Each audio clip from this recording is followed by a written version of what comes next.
Yo, what is going on? This is John Ross Marcus Cox here, getting back at you with the Way Too Much JRMC podcast. It is October 20, 2022, and unlike normal, it ain't been 2 weeks since the last time I talked to you. I talked to y'all yesterday, so I told you I was going to start trying to get more consistent, and I'm following through on that today. So, couple all the normal house cleaning items here. Obviously, y'all can find me anywhere on any of the social platforms. Just search Way Too Much. It's W-A-Y, all lowercase, the number 2, and then much, all lowercase, M-U-C-H, and then all capital JRMC. So that's Way Too Much JRMC. Search that on Facebook, Instagram, Twitter, TikTok, all that good stuff. You can listen to me on any of the audio platforms of your choosing. Apple, Spotify, Amazon, Google, iHeartRadio, all that good stuff. And you can watch me on video here on my YouTube channel, but you can also find me on Rumble as well. So again, thanks for getting back out here with me today and hearing what I got to say. Got a couple things to talk about. And in Ronstadt, we got a whole another round of forums for our school board candidates here in Louisville, Kentucky. So I'm gonna try to get some more recaps of the last one out here before those occur this evening, in case you all want to have more questions or want to clarify things they might have said last time or whatever. But first, let's talk about a couple other things. So, yes, or not, 2 days ago, the Kentucky Department of Education released the new test scores for the 2021-2022 school year. So it'll be the first ones after the going back after the pandemic. And boy, are they pathetic. I can't say that they're much different than what we're used to seeing, especially here in Louisville. But I bet it's going to look like this across the country. They're preparing everybody across the country for this stuff to look absolutely abysmal. And so, the article I'm looking at is from our local, one of our local news channels, WDRB. It says in here, students in Jefferson County Public Schools posted standardized test scores below the Kentucky average in core academic subjects during the 2021-2022 school year, according to new statewide data. In reading and mathematics, for example, more than 6 in 10 JCPS students failed to reach the level deemed proficient by the state. Now listen, that's actually putting it mildly. Okay. At each level, elementary, middle, and high school, the percentage of students who reached proficiency in reading and math ranged from a low of 25% to a high of 37%. So always pay attention to how news sites or even people, myself included, how people word things, because you can't say it like that, can you? You can normally tell somebody's, which way their argument's bent based on how they frame things. And in some of those categories, either elementary, middle, and high school, it wasn't just more than 6 in 10. It was closer to only 2 in 10. Could either read or do math at grade level. The high was 3.7 kids out of 10. That is pathetic, but it backs up what we've been saying all along, and it backs up our argument that all this extra stuff that we are talking about, from fluid genders to having aviation programs in our schools, our kids can't read and they can't write and they can't do math. Don't think we're going to be pumping out the next the next great pilot, next great fighter pilot, or Elon Musk, if we cannot even read the manual on how to operate the plane we want to fly. So we'll get into that here a little more anyways. The other thing I want to bring up today was, this was shocking to me, because over the course of this past 10 months, I've kind of gotten to know a lot of the political candidates and incumbents and all that. Well, District 31 here in Louisville, they just redrew the districts here in Kentucky. And I want to preface this with this. I started going to Frankfort toward the middle of January this year, when the Republican legislature had just redrawn the district maps or whatever for the upcoming primaries and the November elections. Now, I want to say this. Like, it was obvious that the process was sketch. Okay, I'm sure the Democrats do it too, and I'm not one of these people that thinks gerrymandering is bad. You know, all that stuff. I don't know the historical context around it enough, but I do know that nobody in the building down there was forthright about the information, like when the maps were coming out, if they were going to give people an extended amount of time to file. Like, it was almost like they had people in their head they wanted to run, or they wanted to be the candidate or whatever, and they were going to be drawing people out, which happened in one Senate district here, where the only challenger was drawn out of the district and was the only challenger in the previous election too, primary. So the process in general, I think, needs to be more transparent. I don't have a problem with it occurring, just the fact that it's not very transparent. That's what I don't like about it. So there's that. Then there's the fact that you can go down there and they'll take your money and your paperwork. They'll take money and paperwork from anybody. What I mean by that is they don't verify that you're even eligible on a basic level when you walk in the door. Some might say, well, it's on the person to make sure that, yeah, whatever. But it's like, listen, normal people don't have like attorneys that they could hire to go through and make sure that their property line isn't like overreaching into a different district, or they live in their house but their garage is in a different district. I'm not saying that's what happened in this case, but like theoretically, they'll take your money, and in some cases, in the other Senate district, and I'm saying this happened, they took the money and with a simple address search would have known that they weren't in the district. Okay, in the situation here, so her name is Susan Tyler Whitten. I've seen her on the campaign trail for months. Her husband's Dwight Whitten, who's on a local radio affiliate here in town and has his own radio show and has done some good work on, you know, getting some candidates interviewed and calling people. You know, I don't say calling people out. He's not combative, but just, you know, asking tough questions and giving people an opportunity to speak. But I've seen him at community events, fairs, and 4th of July celebrations, and pool parties, and cross country meets, and, you know, just all over the place, walking around, knocking on doors, everything. Well, one of the things that was so not transparent about the process back in January was just like when things had to occur, when things were official, like even if you knew the information, like at what minute, at what hour, what date were the lines official. I mean, it was just very, a lot of it's just very ridiculous. And, you know, I want people to know it's not just Republicans doing shady stuff to Democrats. They did it to their own, from within their own party. You know, the district of one of my close friends, Lindsay Titchener, out here in Oldham County, her opponent that had lost the previous election for Senate to a Democrat, they specifically drew the district for him to win it. That's why they were so upset that Lindsay won. So, but this activist judge here in Louisville is, you know, heard a challenge from the Democrat opponent who supposedly isn't even campaigning. I mean, she hasn't done anything because their district is deep red, I guess.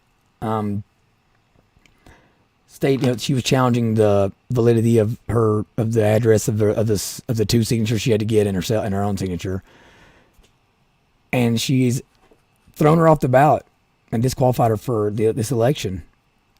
And it's because her paperwork was filed on, I think it was January 19th, and her address did not become part of the new district until January 20th.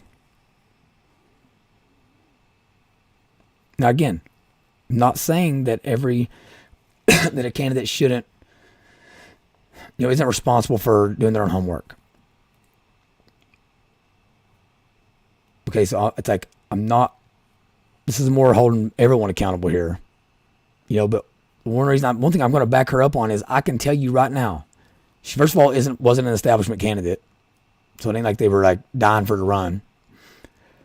But secondly, it was such a hectic time that nobody outside of that building, and probably outside the Speaker of the House and the President of the Senate and a couple others, really knew what was going on. I was in there talking with House reps, and they're like, "Oh yeah, this date and that date." I'm like, well, y'all both saying different things. So I mean, like,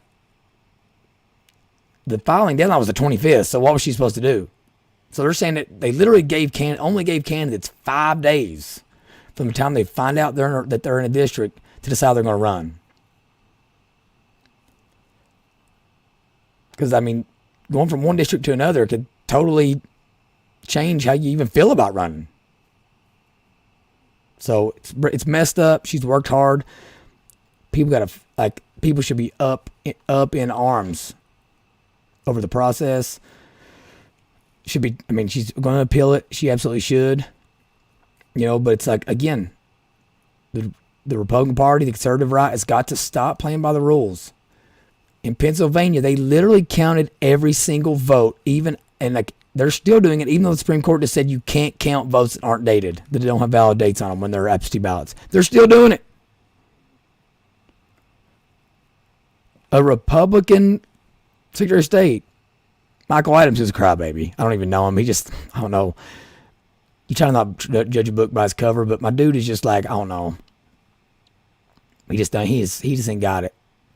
Like, when I think of like who I want representing me, he just ain't it. But it's like, he's gonna abide by what this judge is saying. It's like, why didn't she rule on it 3 months ago? Why'd she wait till now? 2 weeks before an election. There's no way that appeal gets heard. So everybody figure out what you can do, how you can help, how you can aid the efforts, how you can cause a stink and do it.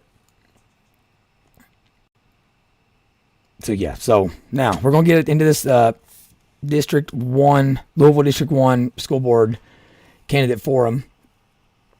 The candidate that I support in this, her name is Charlie Bell. She's not asking me to do this, and a lot of these candidates may be mad that I'm doing this. So don't think that they endorse anything I'm saying. Don't think they've asked me to do this. Don't think the groups that are supporting them have asked me to do this. They have not. This is me doing it on my own without asking for permission, because I'll be honest, I don't really care about permission from anybody. So this occurred back on August 3rd, 2022. So they were still under a mask mandate because we were in the red COVID category. So, but I'm was keenly interested in listening to this debate. I didn't even realize that it happened, or I would have done this a month ago.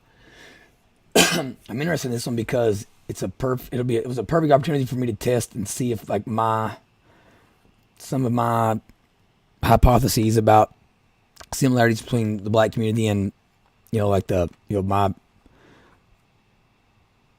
low class Appalachian, what most people would consider like a white culture, even though, like I said, my best friend, my best friends growing up were black. So it's like, I feel like I can talk about some of this stuff. Obviously not trying to appropriate culture or act like I know everything, but I do know, I feel like I have some inside baseball here. But I was interested in hearing what the candidates had to say, and see if I could make sense of it, or maybe shine some light on some things, and to see what could happen there. I do want to say this. I posted the last debate recap between Misty Glenn and Corey Scholl, and Dr. Scholl actually commented on one of my shares on social media and said, like, hey, I've listened to the podcast, reach out to me. I'd like to go to coffee with you and take you on a tour inside some of our schools so you can see what's really going on in here. And I'm gonna take him. I've already messaged him, gave him my cell phone number, told him, hey, listen, I'm taking you up on it. I literally can make any day work most of the time during the workday, 9 to 5. So look forward to it. I think that's what it's going to take, is people getting in the trenches together without spotlight, without cameras, without the newspapers and everybody wanting to document everything and get credit for all this stuff. It's going to take people getting in the trenches and arguing a little bit and reconsidering their points of view, strengthening their arguments, talking about it again, yada, yada. It's what's going to take. And so I was very appreciative of that, respect him for that. time will tell if he's just showing lip service and wanting to make it appear on social media that he's open-minded, or if he's actually, if he's actually about that life or not. So yeah, so this again, this is District 1 for him. The incumbent in this district is Diane Porter, who's also the vice chair of the Jefferson County Public Schools School Board. Again, it's a predominantly African American, minority district. I'll say this: I've been saying all along, the district, the culture, just like the socioeconomic background or breakdown. What I see is like the belief system, the fact there's a lot of single moms. It's a very religious area of town. It's very similar to like where I grew up in Appalachia. I feel like I fit in better in the West End here in Louisville than I do anywhere else, because the West End and Appalachia are almost synonymous with each other. I've never been there and felt scared. I've never been there and felt nervous. I've never, it feels like what I feel like everything east of Interstate 75 in Kentucky feels like. So great people, God-fearing people that even ones I disagree with, I know mean well. I don't conflate this panel of 4 African American women running for school board. I don't equate any of them with like the mainstream left or crazy left lunatics, the rich white elite liberals. I don't equate them with that. Okay, I don't want anybody thinking that. But true to this channel's the way too much JRMC mission, which is like putting myself in vulnerable positions and being transparent and honest and being willing to just obviously think through things before I say it, but being willing to say things that maybe I'm as educated as I can be on it, but I can't be more educated until somebody tells me I'm wrong. So this is a district and some topics that will come up that I'm probably running the risk of sounding I realize I may sound either stupid or uneducated on or ignorant on, like the just things that go on that go on in the district or that are specific to the district, and I'm okay with that. If somebody isn't willing to come do that and be honest about it and be open to it and be open to criticism, things are never going to get better. So let's hop into this. So first thing they started out was why they're running candidates for Charlie Bell, an elderly lady named Carol Clark, the current vice chair Diane Porter, and another lady. I'm sorry if I get your name wrong, Miss Brewster, but it's Ahumala Brewster. Okay, Charlie and Ahumala are both probably my age. I'd say mid-30s, 40 or something like that. And then Miss Clark and Miss Porter both. Miss Clark is a master barber, just graduated from the master's in education.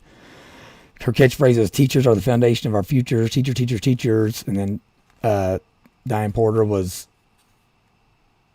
grew up in JCPS elementary schools, went to Louisville Male here in Louisville, and then taught there as well. But they both were products of segregation and were in JCPS schools when they were segregated. And so we're talking about 4 candidates, but 2 drastically different life experiences and points of view. And so I thought it was fascinating. She said Charlie Bell's the one that I am in support of and know fairly well. She said she's running because kids are literally dying at the bus stop. We had a kid get shot at the bus stop here last year. I think he was like a 13-year-old boy. Terrible. And said she's running because JCPS literacy rates are abysmal. She's been a principal in Akron at a charter school, implemented some truancy programs that are still being ran in Ohio, and is like a program director at Goodwill, community outreach, and all some other things like that in the community. Ms. Porter was a teacher, administrator, all that in JCPS schools. And then Amala Brewster, she said she was running, and she said some key words here that I thought were interesting. She mentioned vaccines, pharmaceutical drugs, TV programming, mask mandates, terrible nutrition, all that stuff as points of interest for her and why she's running. And she said her main focus is she wants to get back to basics. So again, after the intros. There were no candidates where I was like, okay, that's a crazy person. Like in another one I'll be talking about, if not later today, hopefully tomorrow. That's out. It's surprise, surprise. The one with the crazy people is out here in what would be traditionally considered like the rich white part of town, because the rich white women are the ones they're lunatics when it comes to a lot of this stuff. So, first thing they got asked about was their thoughts on the new student assignment plan. Just to make everyone clear here, and all y'all that aren't from Louisville, Kentucky, they're listening right now. If you're in other state, or if you're in other parts of the state, or if you're from other states, other countries, whatever. Louisville, Kentucky is the only school district left in the United States of America still operating under the same busing system that was implemented in 1976 to desegregate schools. In 1976, they started busing kids from like our West End, like our minority type area of our city, out to the East End, and vice versa to integrate schools. So I don't think any of us would retrospectively say that was a bad thing. In fact, I'm very, very happy that our schools are integrated, and think our country would be in a very bad place if that had not occurred, right? But they haven't adjusted that at all since 1976. So the new student assignment plan is going to give kids an option of having a school they can go to under the old busing system, and then a school they go to in their community. In a sense, they're calling it school choice. Let's not buy into that, because what they're setting the stage for is so they can, when we start wanting to get real school choice in the state legislature, they can be saying, well, we just did school choice. Parents have school choice. They can go to the school. We're not talking about. I'm not public. When I say school choice, I don't mean within the public schools. Okay, Ms. Clark started out. She said she thinks the student assignment plan is a continuation of discrimination. She said if all students in JCPS were white, we wouldn't have a student assignment plan. She said we currently have to pry teachers to come to the West End. My thoughts to that were, why do you have to pry them? They work for you if you're on the school board. Make them go, or they quit. We were saying that about Kyrie Irving in the NBA. You get a vaccine or you quit. We just want to do it to him. Okay, teachers, you don't want to teach. If you don't want to teach the kids that need teaching the most, shame on you, and quit. Okay, it's a continuation of discrimination. I feel like it's sad that an elderly African American woman would. And listen, sometimes I'm gonna say African American, sometimes I'm gonna say black. I don't mean. I don't. Again, I try to be sensitive to this. I don't know the correct thing to say. I just know that saying African American for me takes a lot of I think I burn extra calories every time I try to say that, because it just doesn't roll off my fast Appalachian accent. It didn't roll off the tongue very easily. So I felt like it just saddened me that an elderly African American woman sees it as the discriminatory practice to give black kids the option to go to school in their black community, or to go where they would have went anyways. To me, that's just that's sad. Diane Porter says that District 1 has rolled back into segregation. This is supposed to open the door for more choices for students to have. So, amen. I'm all for more students having more choices and parents having more choices. I'm all for that. She's on the board. She's one of the people that is trying to implement this. I do feel like that this board has never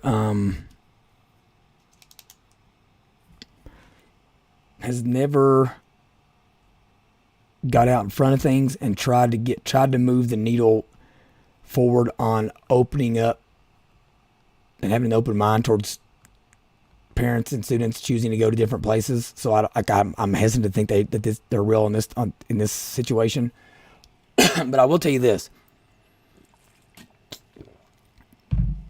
as a white kid that grew up, said my best friends were two black guys, still great friends today.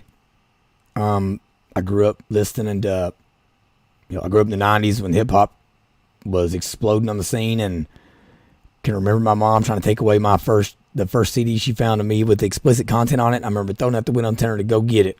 Right, so like as someone with that experience, and as someone who kind of I pride myself on my ability to be a chameleon and get along with just about anybody, and the diversity of my upbringing, my life experiences. Everyone should know, if you live outside of Louisville is very segregated. To me, it's weird. Like, I'm lucky in my neighborhood where I live in Louisville. I live in like one of those neighborhoods where 75% of the house is vinyl and 25% is brick, and we're crammed in, like, our one neighborhood's crammed in the middle of like $500,000, $700,000 houses in Norton Commons and a zone called Rock Springs around the Oldham County, Kentucky line. So my neighborhood's very diverse, and I'm pretty sure we're the minority as white people in it. There's a lot of Indians, a lot of African Americans in it. But Louisville is very, very, very segregated. And it's odd. So it's like, I know I can't really understand it because it's obviously like historical in nature. I don't want to say the word systemic combined to that, but like, there's black areas of town, and there's historically like what people consider white areas of town, the East End. All right, so it is what it is. So I don't necessarily know that they're wrong there, that where District 1 is rolled back into segregation. I don't know all the causes of it. The Brewster lady, she was for the assignment plan, and she had some good points. It eliminates extra costs for busing. I said, we're busing kids all over the place in Jefferson County. It's crazy. And it eliminates the restraints for parents trying to go to work. Eliminates she puts unity back into community. She said, I thought this was interesting. She said, I feel like black people are the only people that look at things as discriminatory aspects. I don't feel like we're being segregated. I see it as a good thing, putting us back into communities. And she said, all these are factors needed to get back to basics. She's basically saying we need the people of the community to be in the community. We need people to be able to go to work. We need to save some money on the busing and put it back into the community. And we need to stop looking at things from a discriminatory lens. And I do feel like as we went through this thing, it was clearer and clearer to me that there was a distinct divide. There was 4 candidates, but 2 of them are from another day and age, another day and time. They remember segregation. They remember Jim Crow. They remember, I'm assuming not being able to drink at the same water fountain as like the white kids. I don't know. Again, I wasn't born back then, and I'm ignorant to a lot of this stuff. But it's obvious that they still, that Miss Porter and Mrs. Clark are still, and rightfully so, like still shaped by those experiences. And it still shapes the way they think and the ideas they have and all that. Whereas Charlie Bell and Mrs. Brewster, even though going on down, there's good things that Hamla, I think it's a Hamla Brewster, there's things she said that I disagreed with, but it was obvious. It was just blatantly obvious that there was a philosophical difference between the younger African American women on the in the forum and the older elderly African American women on the panel. I'm not saying it's bad or good. I'm just saying it was an observation I had, and I'd be interested to know how other people feel about that watched it. Then our candidate I support, Charlie Bell, said her kids go to schools in opposite parts of town, so she's a product of and sees the problems of the busing to opposite ends of town, and much better than other people do.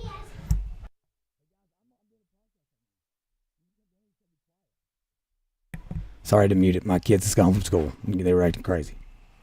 So she said that it's a step in the right direction, but the real problem is schools are not equal. She said whether a school is in the East End or the West End, there needs to be equality, so parents don't feel that they need to send their kids to the East End to get a quality education. Amen, Charlie. Thank you for saying that. same curriculum, same fundamentals, same classes. And if anybody watched my last show, the same daggone internet. Like, we don't live in 1995. They should, like, we can get internet to the West End schools the same way we can get internet to the East End schools.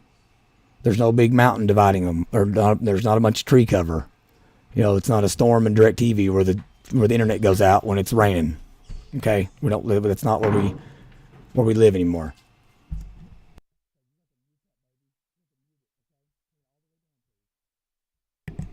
Sorry, had to mute again because of my kids. I had to tell them something. So, I mean, that was a great point there, and I think that it was needed to be said, and it's something that you won't hear in other candidate forums. I don't think, because they're in it's in different areas of town and they're not aware of all the same issues that are going on down in the West End. But I'm if you watch my last show, like I'm not necessarily comfortable with the fact that we have like aviation programs at some of our schools in Jefferson County. Whenever I've been talking about this all along, like whenever 19%, let's see what it is. So 19% of the kids in District 1 right now, because it's predominantly African American, are doing math at grade level. Okay, 29% of them are reading at grade level. But we have aviation programs. That's absolutely ludicrous. Next question was, what ideas from teachers have you heard to improve retention, and which ones would you implement? Foster said, we have never done good exit interviews. We need to do a better job doing that. And we'll talk about those in another recap I'll do of the I think it was District 3's forum later on. But she says we need to hear the teacher voice. Make sure the resources in District 1 are beyond equal to the other districts. My response to her about the exit interviews is you've been on the board for how long, and you're not doing those exit interviews? Like, whose fault is that? It ain't mine. It definitely ain't Charlie Bell's. I didn't know Humla Brewster's or Carol Clark's. It's yours. She talks about wanting the funding, the resources going to District 1 to be more than equal to other districts. I'm not saying I'm comfortable with the resources being unequal. What I'm saying is I respect her for fighting as much as she possibly can for the students in her district. It's how it's supposed to work. She's not the advocate for every kid in Jefferson County. She's the advocate for District 1's children. Brewster, this was funny. Brewster said, teachers, I told you, she said, I spoke to several teachers, and they were all saying behavior is why they're leaving. You know that I've done a podcast on this, that teachers are telling the unions, we're leaving because of progressive politics and student discipline. She says, but I thought to think differently. So I asked them and they told me, but I didn't want to listen. So I'm going to give you a different answer. She said, we need to hold a state of emergency conference so we can ask teachers and they can tell us, why they're leaving. So basically, I talked to teachers and they told me, but I didn't like what they told me. So what I'd really like to do is hold a special news conference and let them tell me what they've already told me again, so that I can not listen to them then either. Yeah. She did say it 19 minutes and 45 seconds in the debate. She said, teachers also got to realize it's a public service. I'm on board with you there. This again, it's one reason I know I would like the people in District 1, because this is how black people are in general. They're going to tell you the truth. They're going to tell you what needs to be said. They don't care. They do not care if you're mad at them. It's refreshing. Teachers need to realize if you're going into teaching for the money and the glory and the fame, do something else. If you're trying to go be a police and trying to be police because of the power and the fame and the money, do something else. we're going to talk about teacher pay later on this recap, but like that, I'm glad she said that. I respect her for saying that. Teachers got to realize you're doing a public service. This ain't about you. Charlie brought up, she discussed this co-teacher program that she had implemented, or that she was a part of in Ohio, and that how it had worked very well. They had 2 teachers in every K through 4 classroom, and it reduced teacher workload and all that stuff. And here's the deal. That sounds awesome. I ain't saying I mean, I've talked about the administrative bloat and how we're paying less than 1% of the teachers that are making over 100, of the people in Jefferson County public schools that are making over 100 grand are actually teachers. Less than 1% of them. I'm cool with hiring more teachers. Here's the only issue. We already have a shortage. So I don't know that like hiring more and trying to have 2 teachers when we ain't got 1 in each classroom is doable now. But again, I'm on board with the subject, with the topic. I can get behind it. But just want to point that out. Try to be fair here. Carol Clark said we need to support our teachers mentally, physically, emotionally, financially. Use the word feelings a bunch of times as well, is what I wrote down. We're supposed to support teachers mentally, physically, emotionally, and financially.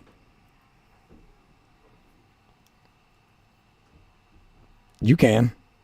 I ain't got all that to give them.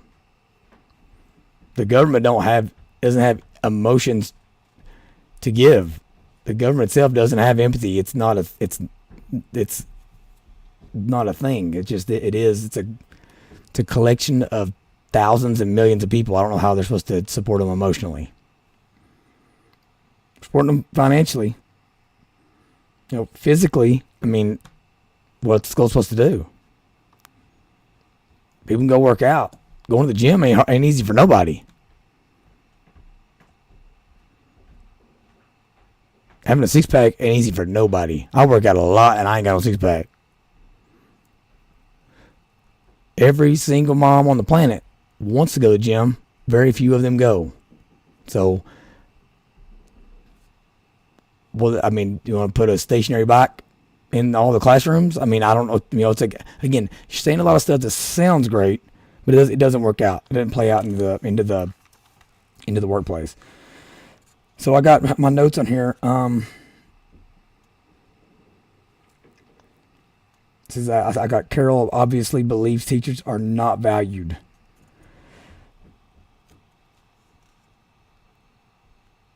A couple things. I'm going to try to say this as sensitive as possible.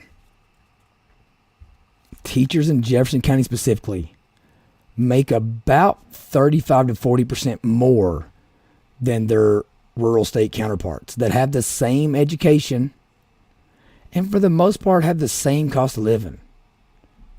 Groceries are the same or more. Gas is the same. Vehicles are the same. Insurance is the same. Well, maybe not. Actually, I take that back. In District 1, probably not. And that's a topic of another podcast because Republicans will hate how I feel about insurance. As a 16-year insurance agent that recently got out the game.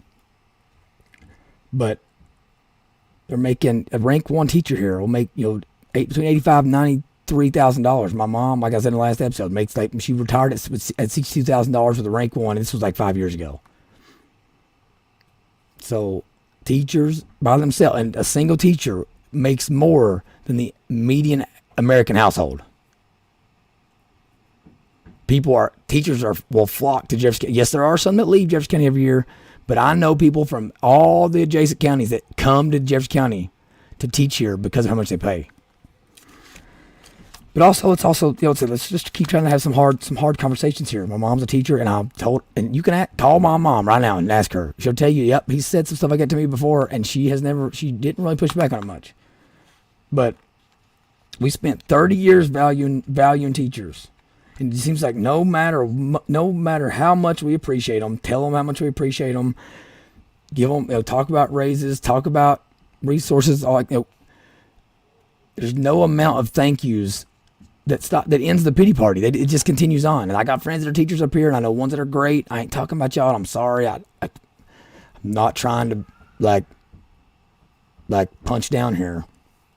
But there's that segment of the teacher population, the loud ones, that I think we could pay them $200,000 a year and they still would be saying that they're not valued.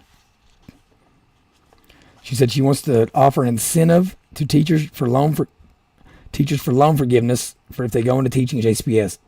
Don't we already do that? I mean, I think teachers get like public service loan forgiveness.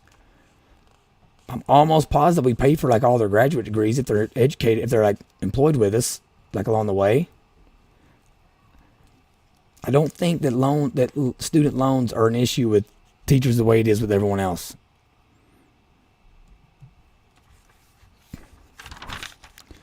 Moving on. God, I take too many notes, people. Okay, next question. They discussed the JCA, the Jefferson County Teacher Association mask survey, which stated over 50% of teachers did not want a mask mandate. Remember, we were under a mask. They were requiring masks at the time of this forum. Brewster, she stated that JCPS already has a waiver form and therefore already has choice. She stated that she asked the JCPS principal, this was I got like LOL at her. She asked the JCPS principal how they would regulate the waiver forms, and the principal told her she had no idea about it. And this school board candidate, Brewster, somehow equated that to mean that was proof there already is a choice to mask or not, because there's a waiver out there and the principal didn't know how it was going to be regulated. That meant that it was automatically going to go in the favor of whoever submitted the waiver. Well, let me tell you something, Ms. Brewster. It is not. They have unilaterally declined many mask waivers because they're only for like medical reasons. There's no like, they're not easy to do. They have outright declined all from certain medical providers. They wanted to only be a med or a MD. You know, they're all about you're about the wholesome medicine, right? Like herbal, like the natural medicine. They would not honor a mask waiver from any of your natural medicine type people. Don't listen to everything they're telling you. Then she also said she's the same with masks as she is abortion rights, and that ultimately individuals should choose. Now again, like it'd be easy for me to stop and say and like use that as a point to like, yep, see, she agrees. But I want to drive home. It's not just important to me that people understand my point of view and agree with it. It's important how they get to that point. She's basically saying, if I want to wear a mask, I do. If I don't, I don't.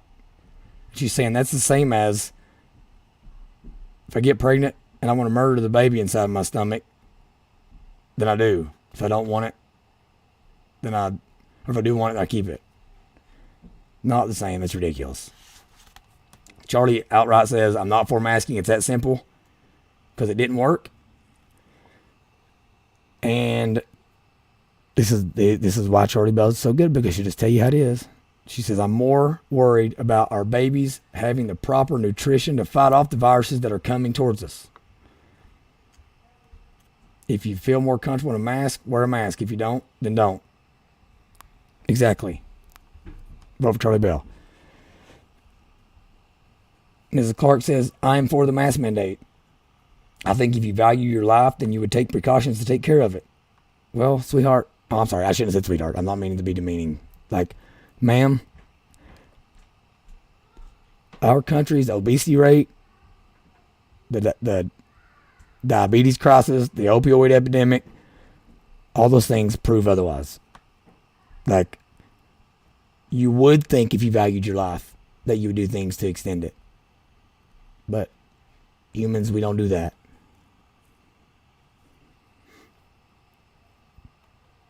She says, especially when we are in the red zone. This is totally subjective. And if there was someone in there from the conservative persuasion that was defining red zone as something below a threshold that you agreed with, then you wouldn't want to support the red zone. She says we should have the people's best interest at heart and wear a mask.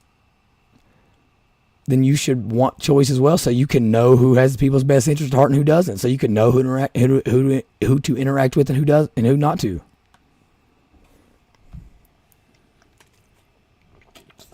It's one of my arguments for First Amendment and for free speech. I want people to be able to say racist stuff, so I can know they're racist and ostracize them, and community police that rhetoric by literally shunning them from society. By making certain things illegal, we give them cover to be able to tell the people in the shadows, yeah, I do feel that. I do feel the same way as you. I don't like them either, but I can't say it because it's illegal. So we got to tell them we like them, so they'll buy stuff from us. That's what currently happens. I'd rather put everybody on blast. Porter says, Porter said, does it make a difference? Yes, it does. Talking about mask. No matter how many times you say that, Miss Porter, it will not be true. Or at best, no matter how many times you say that, there is valid scientific data to contradict what you're saying. There may be valid scientific data or analysis that says they are, but it's not cut and dry like you're making it sound like. She said, when we talk about vaccinations, there's a low rate of vaccination in District 1. So what are you saying when you acknowledge that? I'll tell you what you're saying. You're saying your constituents are stupid, don't want to listen to the science, and if they won't be smart enough to get vaccinated, they're going to listen to what you have to say, and they're going to I'm going to make you wear a mask if you're too dumb to get a shot. Let's flip that around. Instead of you trying to be like the steward of teachers and administrators, how about you listen to your constituents? Because this is one thing I'm very passionate about, and this is one of those crossover things between like the black community and the Appalachian community. We're the most vaccine hesitant bunch in the United States. And you could say it's conspiratorial, whatever you want, but as a people, as an area, as cultures, they're the cultures that have been taken advantage of by the powers that be, the government. And so they're very slow to trust them. And I think it's valid. It's also, I was interested, she said that whenever the CDC voted yesterday 15-0 to add the child COVID vaccines to the normal child vaccine schedule, 15-0. There was no pushback from this panel, even though there is data after data, study after study showing like an increase in myocarditis and all that stuff in children, little boys. Like, the medical profession is supposed to do no harm. The first thing it's supposed to do is do no harm. In Kentucky, we are still in if we're out of the teens, then I would say that they need to have done a big news segment on it. But it's like we're in the low teens, or last time I checked, we were like 11 or 12 kids that had died with COVID in this entire state, this entire 2.5 years, or 2 years now. 2.5 years now. To like 12. With it. Not from it, with it. We should not be making kids to benefit old people. Yes, y'all were old. Y'all are old. I'm getting old. Porter she stated, again, the mask stop germs, to be honest. And when you are in a classroom, hungry and playing, the goal is to keep everyone healthy, starting with the students, which can't get COVID anyway, which have no risk from it anyways. Starting with the teachers, you can't start with two people. Which one you'll start with, the kids or the teachers? Which one? Seems to me like it's all teachers. I think the teachers have enough people advocating for them. The teachers union those unions are the most powerful groups in the United States of America. They don't need you. Your children and your parental constituents need you.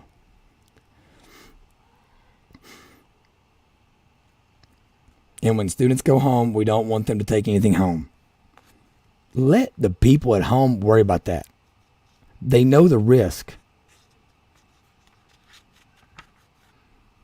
Now, I bet those individual African-American grandmothers would not choose for their children for their education to be diminished and slowed down because they're afraid of them getting sick at home. I would especially think that coming from the Mississippi that lived segregation. Our country was not giving African Americans an equal education. It's disturbing and it's disgusting that it was within the last 100 years this stuff was going on. It's frightening. How we all need to recognize how how not far removed we are from this stuff. She discussed the waiver, but didn't bring up the fact that they are selectively approving and sometimes blankly declining them. Next question was, current board currently has no student representation. How would you change that? Charlie said she'd like to start having town halls and let kids have representation and talk and ask them questions and stuff. I'm fine with that. Brewster wants to actually project student voices on local radio stations and discuss wanting to have like a radio show or something where they have middle school and high school students talk to the entire community, not just the school board. That's fine. Porter was okay with the idea of students on board, but said it hasn't been discussed in a while, and I actually can respect her for that the fact she hasn't talked about it and that she hasn't allowed that to occur. But then you have Mrs. Carroll, who what better way to find out the needs of the students if we know what they need, what they want, how they feel. She continued, she always says feel. I know she means well. Then we are making a path towards progress. I totally disagree. Now I'm a parent of 4. I'm a coach of young elementary school young boys. I also grew up in historically what would be considered poverty, but poverty in the 90s didn't manifest the same way. It was like first time poor people could get credit cards and cash advance loans, and so it's like everybody had a Sega. You know what I mean? So, but it's like I grew up in a poor area, very low income family, 3-generation household. Stepfather didn't have a high school diploma. Came into my life when I was 10. My biological father didn't have a high school diploma. Died of a drug overdose when I was 10. Never in the same roof as him. Run the streets with, like I said, with the couple with the black kids in my area. They're not just black kids. I'm not trying to say that. I'm not trying to be one of those white guys that's like, well, I'm not racist because I had a black friend. I'm not trying to be like that. But please, I've lived it. Okay. All I wanted in life was direction. I wanted someone to walk into my life and say, John Ross Marcus Cox, here's what I need from you. If you do this, good things will happen. I wanted that so bad. And I was in the front end of this whole feely good time where we wanted to act like kids could tell us things. And I didn't really get a whole lot of that direction. Now as a coach, everything that I focus on, attitude, effort, focus on little things. Like, call effort, I say hustle. But like, those values of doing things regardless of how they increase your stature and your standing, because they matter to your community, they matter to your team. It's all stuff that ain't easy to digest as a kid. It's not easy for moms that bring their kids up there, and everybody wants their kid to run the ball and score touchdowns. Only one person can getting to do that on any given play. Actually, only one person is on any given play. But if you trust the process and you let these kids find a niche and you tell them like, hey, listen, here's where you can help. I need you to play right end. I need you to play center. I need you to play defensive tackle. You're not quite fast enough to play running back. You're a first year kid. You don't quite have the football IQ yet to be a quarterback. You're probably going to be in a couple years. But right now, you're not. You're a young guy, so you're too small. You're not going to be a quarterback or in the backfield or be able to play corner or linebacker, but you can play center. Like, give a kid an opportunity and direction, and let them find their own way, and let them matter. And it's crazy what comes from that. Whenever the opposite comes from, you tell kids, like, tell me what you want. How do you feel? Oh, today you think you're a woman? Oh my gosh, that must be terrible. Well, I don't want you to feel bad, so we're going to call you a woman as long as you want to be called a woman, and you can even use the relate to the girls' bathroom. That is stupid. And you may feel better about yourself, but you are not doing that child a service. You are not doing my poor little country redneck General Smarts cock self. You're not doing me any justice. My black buddies that certainly had harsher realities to live with than I did. If you'd have done that with them, you would have not have been doing them a service. So I ain't on board with this whole like listen to kid stuff, and I see everybody. I see every district falling into this trap. Kids are dumb. I think me being mean, this is what it is. You can't know what you don't know. It's our job to teach them. It's our job to steward them. One day they'll need to be the leader. They'll need to lead. We need to give them the information, the experiences, the know-how, so that when that time comes, they can do it. So in a sense, we need more than 2 out of 10 black kids that can do math at grade level, and we need more than 3.5 out of 10 Hispanic kids that can read at grade level. And we need more than 6 out of 10 whites. We need more than that to be able to read, and more than 5 out of 10 whites that can do math at grade level. These numbers are bad across the board. I'm talking about African Americans because we're talking about the district that's predominantly African American here in Louisville. So I'm gonna skip on a little bit just for time constraints here. Let's talk about SROs, school resource officers. Someone in the crowd said, her name is Jackie Floyd, said, I want to know from the candidates how they would meet the policy of the state, how they feel about it, but also how they would keep the SROs from making kids feel threatened, and address the fact that black boys are suspended at higher rates. Charlie says SROs are needed. And me and her have had this conversation before. This was at 44 minutes when she said this. We talked about this, her and I have. And I'm specific with the white community and the people out here in the East End from the upper echelon society. I've been specific with them on this as well. When I'm talking about SROs, I'm not talking about SWAT officers, hungry cops that want stats. I'm not talking about those people. I'm talking about hiring a specific type of officer that can wear a polo and khakis. Yeah, they gotta have a weapon. There's gotta be a distinct line on this is the authority, they're an authority over me. But I want officers that are people, right? I don't know if I to say that. Care about kids, want a fist bump, maybe want to coach a little bit. My SRO growing up, his name was Petey Gilbert. I was the high school offensive line coach. This was a black officer in a predominantly white city, or holler, whatever you want to call it. Millersburg, Kentucky, Pineville, Kentucky. Black officer in a mostly white school. This was never a problem. And some of that's historical, going back into working in coal mines and how race, kind of worked in coal mines, and how they would put blacks and whites next to each other in a deep mine. They wouldn't let them talk, but you still had to trust the guy because you'll die if you're not working together and supporting the beams the right way, and the mine collapses. So it's like certainly racism going on down in those areas, certainly, but the community dynamic is different than it is in like an urban area. That's what I'm trying to say. So, Brewster she was okay with the SSOs that aren't armed instead of the SROs.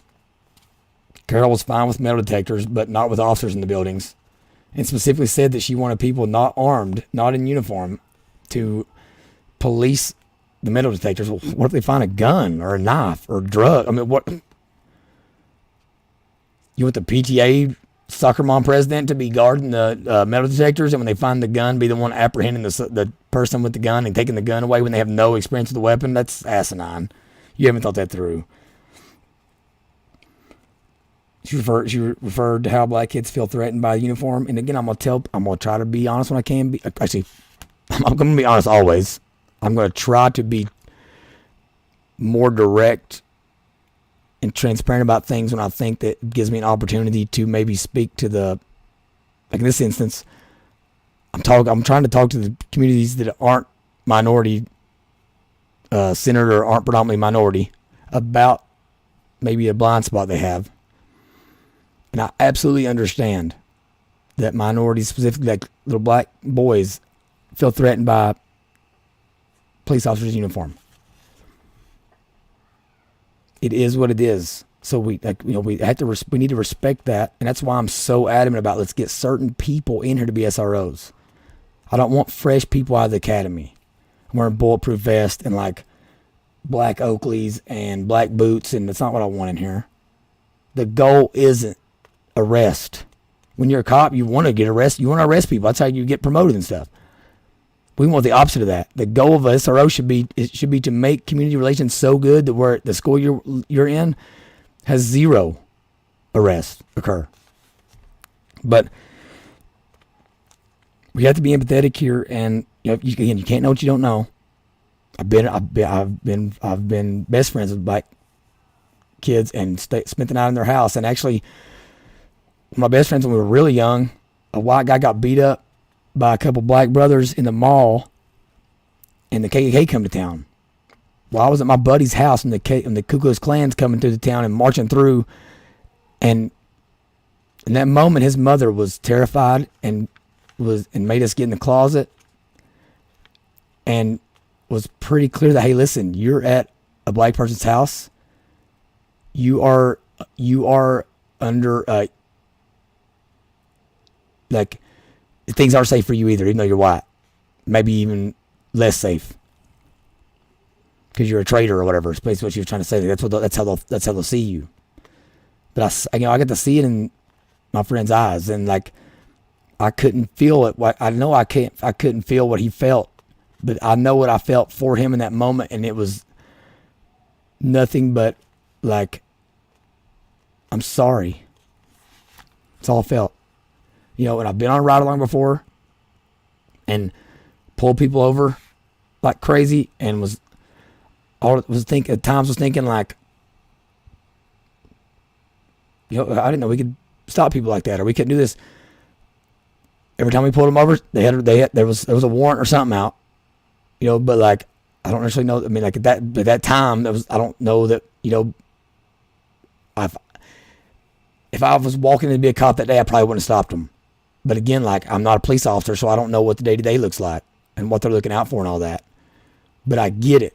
I get why blacks are nervous around cops, and also get why cops are probably nervous in those same situations, because they're not, that's not where they're from either.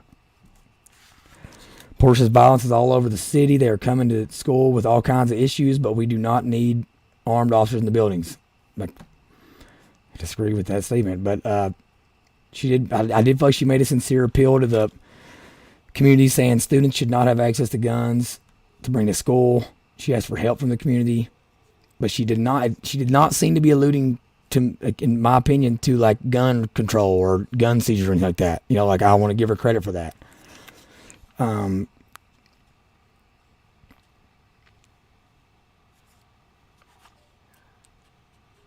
Look, I see some of this other stuff that maybe I thought we needed to talk about.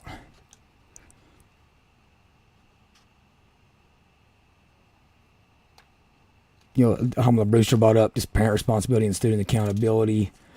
How we're having a huge behavioral issue across the country. Our kids are under psychological oppression with TV programming and all that. There was a question in the crowd that says, how would you support principals? Because principals are important. And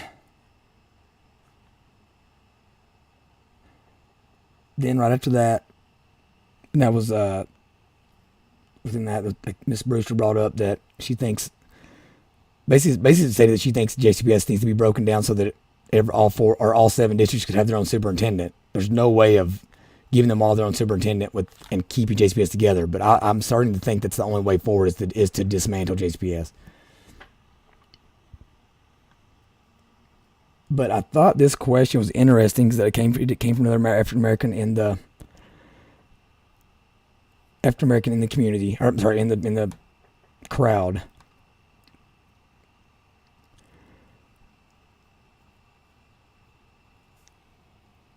I want to make sure I say this in an empathetic way and in a way to where it seems like I'm inviting feedback on this. But I just thought it was interesting how supportive throughout this debate, the community and all,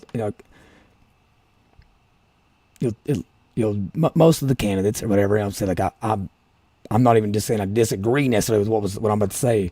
But I thought it was very interesting in this community where it's like, it's predominantly black, predominantly minority, definitely predominantly minority, but how supportive they were of, quote unquote, like the man. Teachers, administrators, superintendents, principals. It was like they were protecting them at all cost. I heard, other than things came out of Charlie's mouth about parental choice and everything, I heard none of the candidates, none of the other ones talk about parents whatsoever. I honestly very seldomly heard them talk about students. It was just more about teacher pay, teacher retention, lessening teacher workload, supporting principals, getting the resources to principals, increasing support staff, more money in the buildings, more money into infrastructure.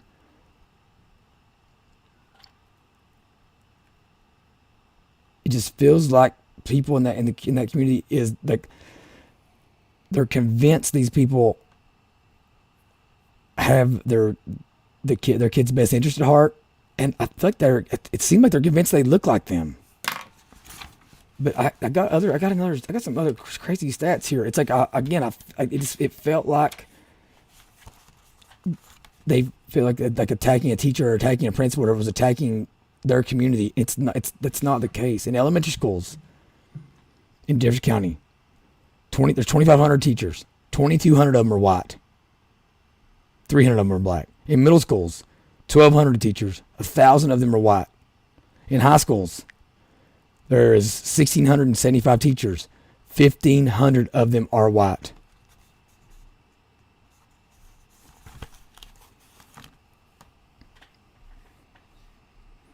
So these teachers, these administrators, these principals, these superintendents, they're not from your community. And they may say all the right things. It's not translating into results and the betterment of your community. It's just not. These are the people that has continued to lead JCPS down the path that it's into the mess it's in. They're the ones that shut schools down when COVID hit. That left single moms stranded with nowhere to send their kids so they could go to work.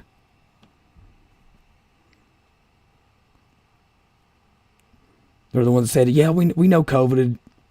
We know COVID has only killed like 10 kids, but the risk is too great to others that we're willing to put your community's kids on the streets around drugs, violence, crime, gangs, with no internet access, no direction to complete their homework.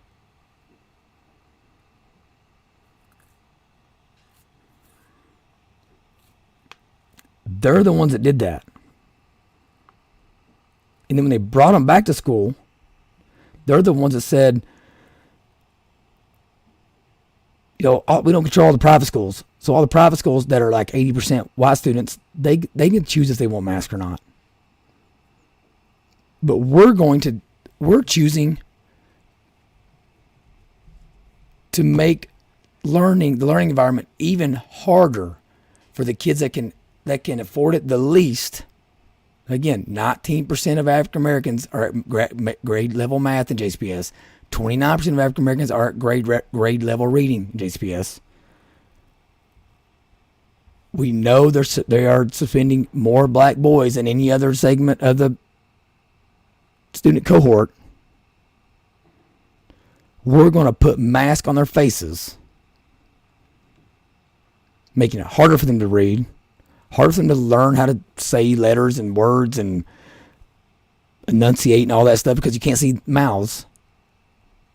I forget what they call that whenever you're like when you're learning how to, when you're really young and you're learning where your tongue touches your teeth when you say an L or whatever.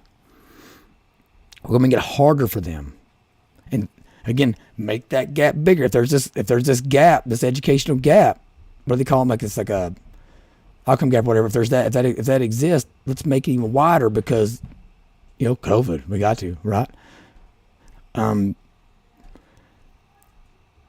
Let's put masks on the faces of the little black boys that are already suspended more than anyone else. All right, let's put masks on their faces so that I'm trying to find the numbers again. So in middle school, it's like 80% of teachers are white.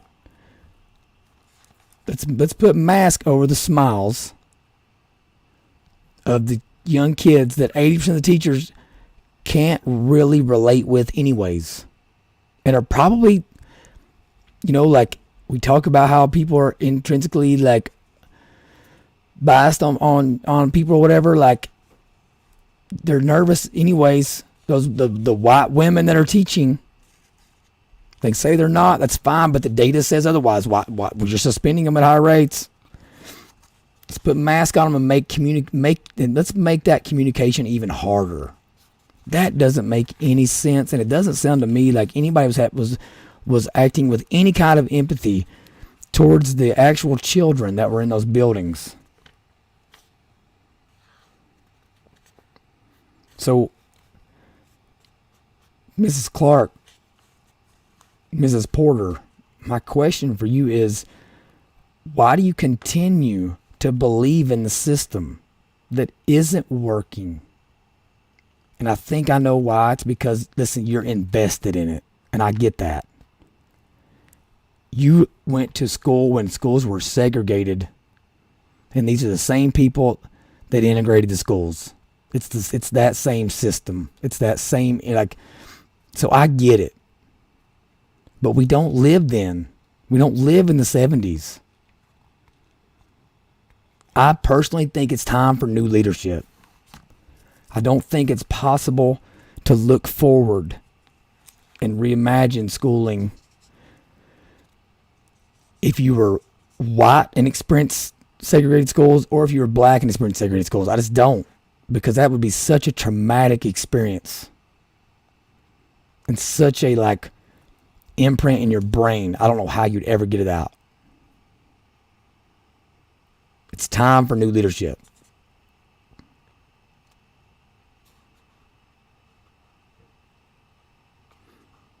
So, again, Charlie Bell's the one to vote for. I think she gets it. I think she listens. I think she's got good ideas. I think she's walked the walk, talked the talk. She's the stuff she's implemented was in Akron, Ohio. Akron, Ohio, from what I understand, it's pretty. It's pretty relatable with Louisville, Kentucky. She's implemented policies. She's got she doesn't have the big fancy college degrees. I think this world needs more of that. I think this world needs more people that ain't trying to scream, well, I got this degree or whatever. People are just like, I got street cred and I know what people are saying and doing and thinking and how to fix it. So again, I thought this was one of the most eye-opening and most important forums that we'd had, and I can't believe I didn't know it had occurred. I think that the outcomes of it and the points of view that were brought to light, the topics of discussion and the explanations created a stark distinction between, at least put two of the candidates in one camp and two of the candidates in another camp. So I encourage all you to go back and go to the Courier Journal's YouTube page and watch all these, listen to them, be a loser and take all these notes like I do. Give them a chance. And tonight they'll be at the Van Hoos building. There's another candidate forum tonight. They're doing all four of them tonight, all four districts, an hour each. And you're gonna ask them some more questions. So I encourage you to go check that out and encourage them and get you a sign and all that good stuff if you can to support the candidate. In this instance, it's Charlie Bell. Vote for her, District 1. I'll be doing other recaps of our other candidates, Greg Puchetti and Steve Ullum's last forums, and hopefully the ones for tonight as well. Again, thanks for listening, and hopefully, Dr. Corey Show, hopefully you listened to this one as well, and I look forward to your feedback and hearing where I'm missing the mark and where I'm not understanding certain things.